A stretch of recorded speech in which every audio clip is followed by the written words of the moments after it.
Now we're in the services section, and over here you're going to list out the things that you want people to find you for. So I have some over here. We got web design. If you click on it, I have the title, some of the work I've done, and I'm telling them what's included. About the service, here's some examples and recommendations.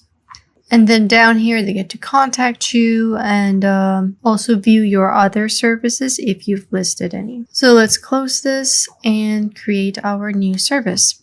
I'm going to make one for logo design just because we have some here already. So click on that. And first, we're going to type in what we're doing. So there's a logo design right there. Next, we're going to pitch our service. So let's go ahead and write something like modern and minimal logos for startups. And then the search tags, these are what the people are going to search for in order to find your service. So let's put logo designer, Adobe Creative Suite. Let's go down here and be graphic designer, typographer, and all that stuff. Next, we have the tools, Sketch, Figma, Illustrator. I mean, we won't be using Figma for that. Actually, I think InDesign was pretty good. And there we go. Next, we have industry. So let's see if they have startups here. Okay. Let's do local business, see what other business stuff we have. Maybe we can go into the field we're looking to design stuff for. So let's do agriculture, finance, a bunch of other stuff. Next is the deliverables. So what will you be giving them exactly at the end of the project? Let's do finalized logo.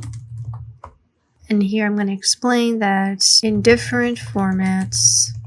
Let's give them PNG, JPEG, and SVG. The next thing, let's do a brand guide, a PDF including the different logo styles, typography limits, and let's see, color guide.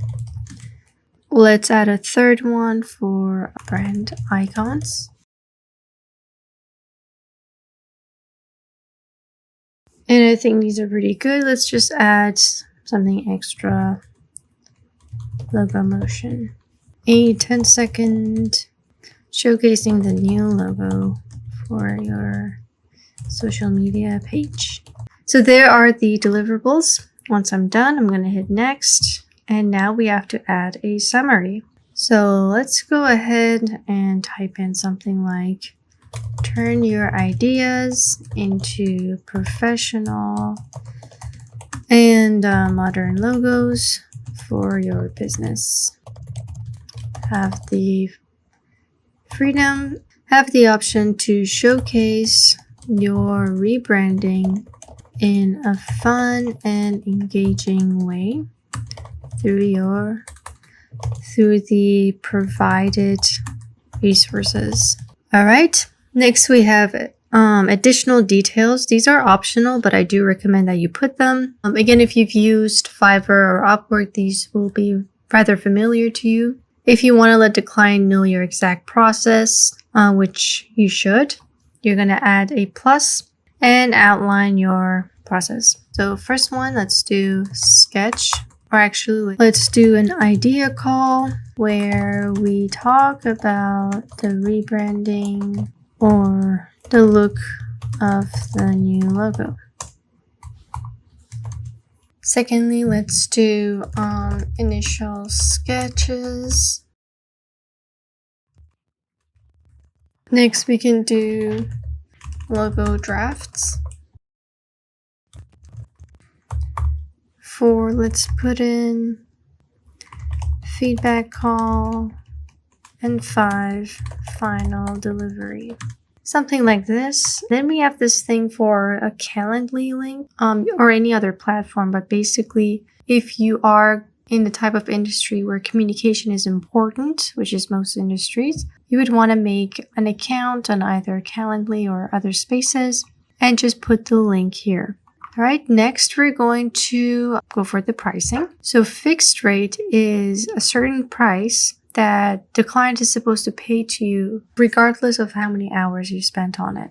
So fixed rate, then we have ongoing rate, which you can do hourly, so per hour that you work on this, per week that you work on this, per month. So if you want something like a salary and it's going to be a really long project, you would want to go for an ongoing rate. But usually with logos, you want to go with something fixed because it's like, doesn't take that long, and once a client's done with it, they're done with it. But if it's something to make a website and maintain it, then that's going to be going on for as long as the client needs that website. So that's when you would go for ongoing. Next, we have a quick hire, which is an accelerated version of this service. But when you turn this on, it's going to disable this because it's going to be like a really fast project, like an emergency. So that's just going to be your fixed rate. And I'm just going to put in a price right now. Whatever you want. It does help to look at other profiles and see what the standard is, so you don't put a price that's way too high or way too low. You can also check out the calculators that we looked at a few lessons ago if you're not sure what to put on here. Next, we have the duration. So let's go for 2 weeks. You can go for months as well, or days. Let's go next. And you can highlight your service with a photo. Okay, so I'm just going to add one of the logo we made previously. So there we go. Let's hit save so they can get an idea of what I'm going to be providing for them.